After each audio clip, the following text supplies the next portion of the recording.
की शेतकऱ्यांनी कर्ज भरलेच पाहिजेत असं वक्तव्य कृषी मंत्र्यांनी केल्याचं पाहायला मिळालं। शेतकरी कर्जमाफीचे अधिकार मुख्यमंत्र्यांचा असल्याचं वक्तव्य सुद्धा माणिकराव कोकाटे यांनी केलेलं आहे आणि फडणवीसांचा कर्जमाफीचा विचार लवकरच कार्यान्वित होईल असं सुद्धा आश्वस्त करत कोकाटे यांनी वक्तव्य केलंय। तो निर्णय सर्वस्वी माननीय मुख्यमंत्री महोदय आणि दोन्ही उपमुख्यमंत्र्यांचा आहे। ते वेळ आल्यावर योग्य वेळ आल्यावर निर्णय घेतील। शेतकऱ्यांना कर्जाचा बोजा वाढेल शेतकऱ्यांवर किंवा शेतकरी कर्ज फेडणार नाही जर अशी आश्वासने दिली गेली तर मग काय तुम्हाला वाटतं त्याबाबत? तो विषय शेतकऱ्यांचा आहे आणि शेतकऱ्यांनी कर्ज भरलीच पाहिजे असं माझं मत आहे, परंतु या संदर्भातला निर्णय माननीय मुख्यमंत्री महोदय घेणार। बघा कोण नक्की बोलबच्चन आहे ते बघावं लागेल।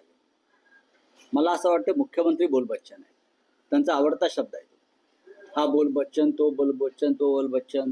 योग्य वेळी निर्णय जाहीर करणार आहेत ते कर्जमाफीचा। आणि आम्ही काल म्हणालो की शेतकऱ्यांच्या आत्महत्यांचा आकडा पुढल्या महिन्यात 1 लाख झाल्यावरती करणार आहेत का?